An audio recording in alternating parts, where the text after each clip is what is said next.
नमस्कार, रात 10 बजे पूरे दिन की बात में स्वागत है आप सभी का। मैं हूं आपके साथ श्रवण तंबोले। इस बुलेटिन में देखेंगे दिन भर की तमाम बड़ी खबरों को विस्तार की शुरुआत करते हैं बड़ी खबर के साथ। बड़ी खबर बीजापुर से, जहां 3 आईडी बरामद किए गए। चीका और बिरिया भूमि के बीच आईडी बरामद हुआ है। जवानों ने तीनों आईडी को निष्क्रिय कर दिया। भैरमगढ़ थाना क्षेत्र की ये घटना है। तो नक्सलियों की यह नापाक करतूत जिसे नाकाम कर दिया गया है।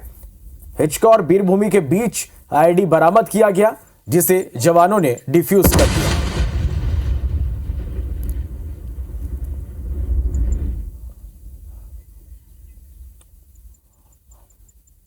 तो सुरक्षा बलों को एक बड़ी सफलता मिली। लगातार मतदान के बीच नक्सली मतदान में बाधा डालने की कोशिश नक्सलियों ने की और सुरक्षा बलों ने मुस्तैदी दिखाते हुए नक्सलियों के नापाक मंसूबों को ध्वस्त कर दिया। और एक बड़ी कामयाबी यहां पर 3 आईडी बरामद किए गए। भैरमगढ़ थाना क्षेत्र की यह पूरी घटना है और इस आईडी को निष्क्रिय कर दिया गया।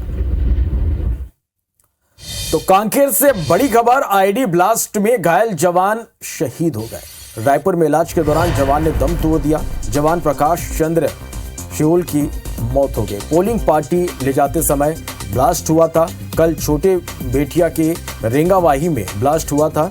एसपी दिव्यांग पटेल ने इसकी पुष्टि की है। तो कांकेर से ये बड़ी खबर आप तक हम पहुंचा रहे हैं। कल छोटे बेटिया रेंगावाही में एक ब्लास्ट हुआ था, इसमें एक पुलिस जवान घायल हुआ, से उपचार के लिए भर्ती कराया गया था, लेकिन अब जवान शहीद हो गया। मुख्यमंत्री शिवराज सिंह चौहान ने चुनाव से पहले बड़ा वादा किया है। तेंदुखेड़ा के डोभी में जनसभा को संबोधित करते हुए सीएम शिवराज ने कहा कि अभी दारू के अहाते बंद किए हैं, अगली बार आधी बहनें लिखकर दे देंगी तो दारू की दुकानें भी बंद कर दूंगा, चिंता मत करना, यह भारतीय जनता पार्टी की सरकार है। बहन बेटियों को मैं तो देवी का स्वरूप मानता हूं, जितनी स्त्रियां इस जगत में हैं सब देवी की मूर्तियां हैं। कांग्रेस के लोग ये भाव नहीं रखते। वहीं सीएम शिवराज ने कहा कमलनाथ, नकुलनाथ, कपटनाथ, कलंकनाथ ये सब कह रहे थे कि इस बार लाडली बहना योजना का पैसा नहीं आएगा, लेकिन ये कांग्रेस की सरकार नहीं है, ये शिवराज सिंह चौहान की सरकार है। किसी में ताकत नहीं है कि पैसा आने से रोक सके।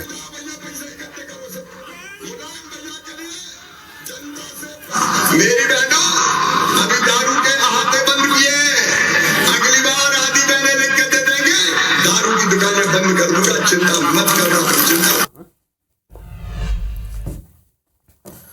महादेव सट्टा ऐप को लेकर बीजेपी और कांग्रेस में घमासान जारी है। सूरजपुर में सट्टा ऐप को लेकर प्रधानमंत्री मोदी ने सीएम भूपेश पर तीखा हमला बोला।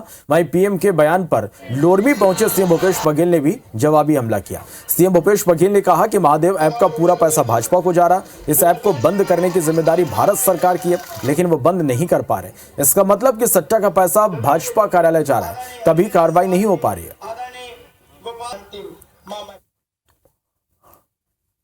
महादेव के नाम पर भी घोटाला कर दिया।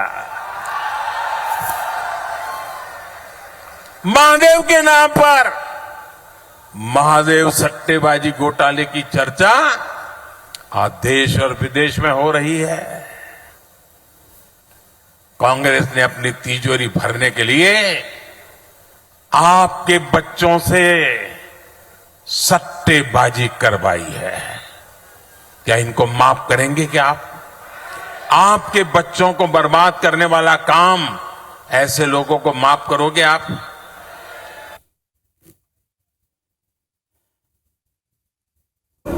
जो महादेव का जो पैसा है ना, पूरा भारतीय जनता पार्टी जा रहा है, क्योंकि बंद करने की जिम्मेदारी भारत सरकार को है। वो वहाँ बैठे हैं, वो कर नहीं पा रहे हैं। गिरफ्तार करना, वो दुबई में है, गिरफ्तार करने की जिम्मेदारी भारत सरकार के, वो नहीं कर रहे हैं। इसका मतलब ये है कि वो सट्टा का पैसा पूरा भाजपा कार्यालय जा रहा है, तभी कार्रवाई नहीं कर रहा। सीएम भूपेश बघेल मंगलवार को मुंगेली पहुंचे और ग्राम अमोरा में जनसभा को संबोधित किया। इस दौरान मुख्यमंत्री ने राज्य सरकार के जनहितकारी काम गिनाए और कांग्रेस की सरकार बनने का दावा किया। वहीं सीएम भूपेश ने लोरमी विधानसभा क्षेत्र में भी चुनावी सभा को संबोधित किया और बीजेपी की पिछली सरकार पर हमला बोला। इसके अलावा बिलासपुर के तखतपुर और बेलतरा पहुंचकर भी चुनावी सभा को संबोधित किया। इस दौरान सीएम भूपेश ने प्रथम चरण के चुनाव पर कहा कि चुनावी प्रतिशत बता रहा कि पहले ही चरण में जनता ने कांग्रेस को जन समर्थन दे दिया है। हमारे सरकार में ही बाजार लगना शुरू हुआ आदिवासी क्षेत्रों में रहती इसके राज्य में तो नक्सली घटना कारण से बाजार बंद हो गए थे, त्योहार बंद हो गया था। ये स्थिति इनकी रही है। तो ये तो आदिवासियों को नक्सली समझ के या तो जेल में डाल देते थे या फर्जी इनकाउंटर करते थे। खासकर किसान वर्ग है, मजदूर है, आदिवासी वर्ग है, इसमें ज़बरदस्त उत्साह है और मुझे पूरा विश्वास है कि हमारे अनुसूचित जाति के भाई भी हमको खूब आशीर्वाद देंगे। पूरा लोरमी विधानसभा इस समय परिवर्तन के मूड में है, क्योंकि पिछले समय जो कुछ चूक हुआ था उसे वो लोग फिर से ठीक करने के लिए सारे लोग उत्साहित हैं और इस समय भारी बहुमत से हमारे कांग्रेस प्रत्याशी जीतेंगे। जबरदस्त उत्साह है। इसका मतलब ये है कि सरकार की योजनाओं पर जो प्रथम चरण के मतदाता है उन्होंने मुहर लगा दी है। शाजापुर जिले के शुजालपुर में उत्तर प्रदेश के फायर ब्रांड मुख्यमंत्री योगी आदित्यनाथ ने चुनावी सभा को संबोधित किया और भाजपा प्रत्याशी इंदर सिंह परमार के पक्ष में वोट मांगे। इस दौरान उन्होंने डबल इंजन की सरकार को प्रदेश के विकास के लिए जरूरी बताते हुए प्रधानमंत्री नरेंद्र मोदी और मुख्यमंत्री शिवराज सिंह की तारीफ की। साथ ही कांग्रेस पर जमकर निशाना साधा। योगी ने कहा कि कांग्रेस का विकास का कोई एजेंडा ही नहीं रह गया। शाजापुर के बाद सीएम योगी देवास के सोनकक्ष विधानसभा में आयोजित जनसभा में शामिल हुए। राजेश सोनकर के लिए मतदान को लेकर अपील की। कांग्रेस पर तंज कसा, कहा कि कांग्रेसी समस्या का नाम है लेकिन भाजपा इसका समाधान है।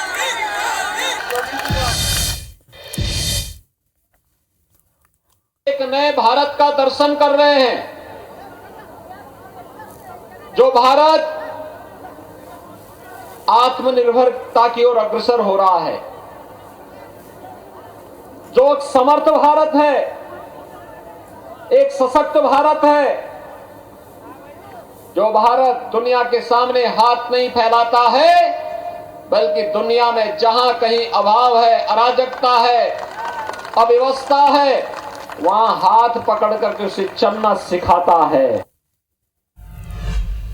पूर्व सीएम कमलनाथ ने छिंदवाड़ा के सौंसर में जनसभा को संबोधित करते हुए कहा कि मेरी राजनीति का प्रवेश मार्ग सौंसर है। यहां मैंने पहली दफा बैठक को संबोधित किया था, तब और आज में बहुत बड़ा अंतर है। हम कितने आगे बढ़े इस बात का गवाह यहां मौजूद बुजुर्ग हैं। पहले यहां एक भी कारखाना नहीं था, लेकिन आज सौंसर औद्योगिक क्षेत्र के नाम से पहचाना जा रहा है। यहाँ रेमंड और वुलन मिल समेत सैकड़ों छोटे बड़े कल कारखाने संचालित हो रहे हैं और क्षेत्र के हजारों युवाओं को रोजगार मिल रहा है। वहीं कमलनाथ ने कहा कि पूछना चाहता हूं कि 18 सालों में शिवराज सिंह ने यहाँ कौन सा उद्योग स्थापित किया। पीसीसी चीफ ने कहा कि एमपी में 50% वाली कमीशन की सरकार चल रही है। हर काम का दाम नीचे से ऊपर तक तय है, लेकिन आज का युवा अपने हाथों में काम चाहता है, किसी प्रकार का कमीशन या फिर ठेका नहीं चाहता।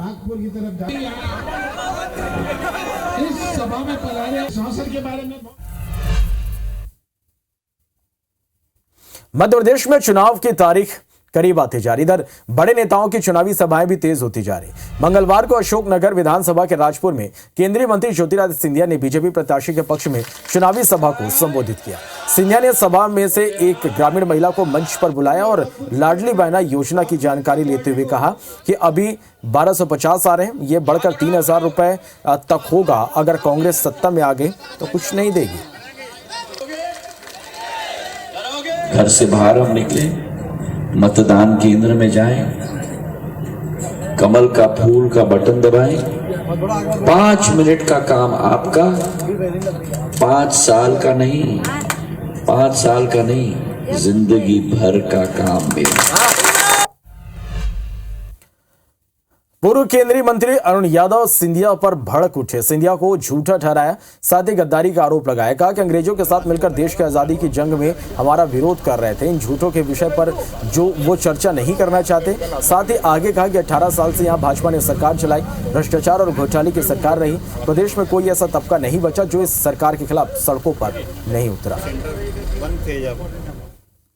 पिछले 18 सालों में शिवराज सिंह चौहान के नेतृत्व में जो सरकार भाजपा ने चलाई, वो भय, भ्रष्टाचार, घोटालों की सरकार रही।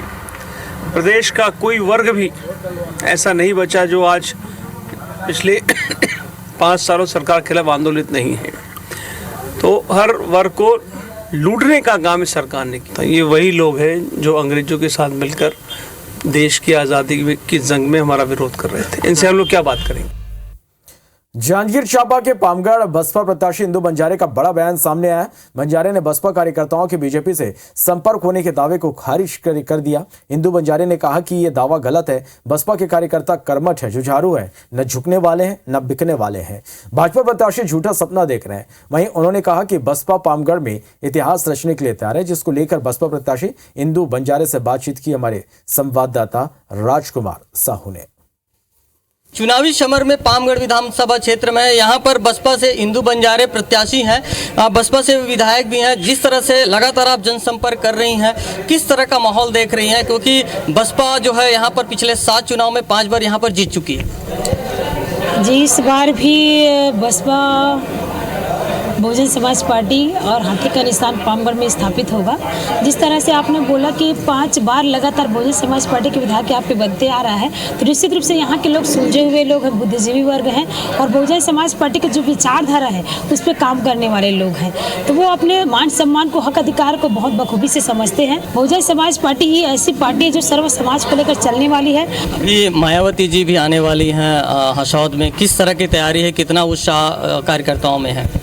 जी, 9 नवंबर को हमारी राष्ट्रीय अध्यक्ष बहन कुमारी मायावती जी का आगमन जयजयपुर विधानसभा के अंतर्गत ग्राम हसौद में उनका आगमन है। और निश्चित रूप से जब बहन जी आती हैं तो लोगों में इतना उत्साह होता है कि जगह तो जगह पूरे आसपास के क्षेत्र में काफ़ी भीड़ हो जाती है। विकास की बात करें तो आप 5 साल विधायक रही हैं, किस तरह से विकास आप देखती हैं? क्योंकि विपक्षी आरोप लगाते हैं कि कुछ काम नहीं हुआ पामगढ़ में। सबसे पहले विपक्ष के साथियों को मैं कहना चाहूँगी, अगर आप में हिम्मत है तो पूरे जांजगीर जिले में आप सभी विधायकों का कार्य को देख लीजिए। आपको पहला नंबर पामगढ़ विधायक श्रीमती इंदु बंजारे के द्वारा कराया गया काम ही नजर आएगा। ये थी हमारे साथ इंदु बंजारे जी, जिनका कहना है कि यहाँ पर बसपा का जो गढ़ पामगढ़ है वो बना रहेगा और जो हाथी की चाल है वो निश्चित तौर पर इस बार भी आगे बढ़ेगी और वो रौंदते हुए हाथी आगे बढ़ेगा और इस बार बहुजन समाज पार्टी की पामगढ़ में जीत जरूर होगी। राजकुमार साहू, IBC 24 जांजगीर। रायगढ़ विधानसभा सीट में इस बार भाजपा और कांग्रेस के बीच सियासी जंग छिड़ी हुई है। ओपी चौधरी और प्रकाश नायक जैसे 2 बड़े चेहरे होने की वजह से चुनाव बेहद हाई प्रोफाइल हो गया। भाजपा और कांग्रेस दोनों ही दलों ने इस सीट पर जीत के लिए पूरी ताकत झोंक दी।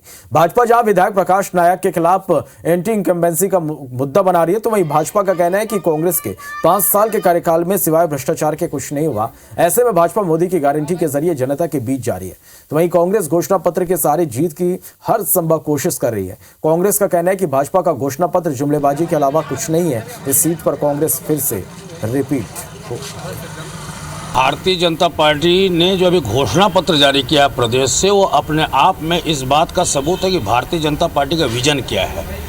हमारे जो यहाँ के जो स्थानीय विधायक हैं उनकी जो 5 साल की निष्क्रियता जो है वो हमारे लिए पक्ष का काम कर रही है। कांग्रेस का खेमा बहुत मायूस है, जनसंपर्क नहीं हो रहा है। जो अभी माननीय प्रधानमंत्री जी ने जो गारंटी ली है अपने वादों की, उसके ऊपर में लोगों का यकीन है। माननीय विधायक जी लगातार दौरा करते रहे, सक्रियता रहे और रायगढ़ के विकास में उन्होंने अहम भूमिका निभाई है। तो Bharatiya Janata party anti incumbency अगर मुद्दा बना रही है तो वो उनकी एक बड़ी भूल है। जहाँ तक हम घोषणा पत्र की बात करें तो लगभग जो कांग्रेस का घोषणा पत्र है उसका फोटोकॉपी भारतीय जनता पार्टी ने प्रस्तुत किया है। मुख्यमंत्री भूपेश बघेल ने सोशल मीडिया एक्स पर पोस्ट किया, केंद्र की बीजेपी सरकार का असली चरित्र यही है। चुनाव में कांग्रेस के सामने टिक नहीं पा रहे तो सीआरपीएफ के जवानों को आगे कर दिया। मतदाताओं को रोकने की यह अकेली शिकायत नहीं है, बस्तर में जगह जगह ऐसी शिकायतें मिली हैं। लेकिन जनता जब साथ हो तो भाजपा चाहे जिससे आगे कर ले, जीते यहाँ भी। जय कांग्रेस। उन्होंने इसके साथ ही जिला निर्वाचन अधिकारी दंतेवाड़ा के नाम एक आवेदन की तस्वीर भी शेयर की है।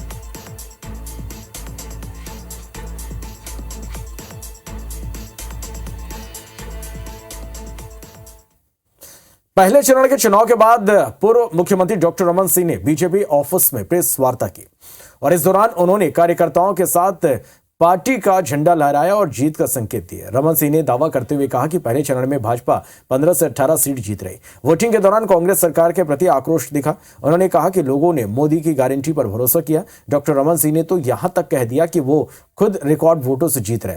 वहीं महादेव सट्टा ऐप मामले में रमन सिंह ने कहा कि शुभम सोनी चीख चीख कर कह रहा है, लेकिन सीएम बोल रहे हैं सबूत दें क्या अब उनको पैसे के साथ पकड़ना होगा? मुझे लगता है कि इस पूरे चुनाव अभियान में प्रथम चरण में जो बात देखने को आई, मेरे 3 विधानसभा के बाद चौथा विधानसभा लड़ रहा हूँ, मगर रिकॉर्ड चौथे में बनेगा। सबसे ज़्यादा वोट से राजनांदगांव विधानसभा मैं इस बार जीतूंगा। और इस बीच एक बड़ी खबर, विश्व कप में ऑस्ट्रेलिया की एक बड़ी जीत हुई है। कड़े मुकाबले में अफगानिस्तान को ऑस्ट्रेलिया ने हरा दिया। 3 विकेट से अफगानिस्तान को हराया। ग्लेन मैक्सवेल ने नाबाद 201 रनों की शानदार पारी खेली है।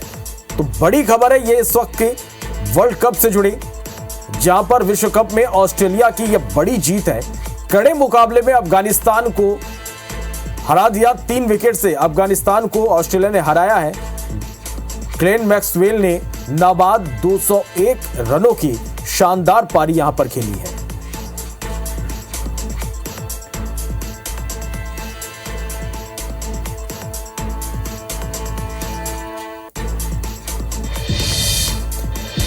प्रथम चरण का चुनाव आज यानी 7 नवंबर को 20 सीटों पर हुआ, जिसमें प्रशासन की अनूठी पहल देखने को मिली। भाटापारा में चुनाव अधिकारी और चुनाव मतदान दल ने जिले की सबसे उम्रदराज 99 साल की महिला के घर पहुंचकर मतदान कराया और सभी मतदाताओं को अपने मतदान के लिए जागरूक करने का प्रयास किया। वहीं मतदाताओं और परिजनों ने इस अभिनव पहल की सराहना की और इसे विधानसभा चुनाव के साथ साथ लोकसभा चुनाव में शामिल करने का मत भी रखा।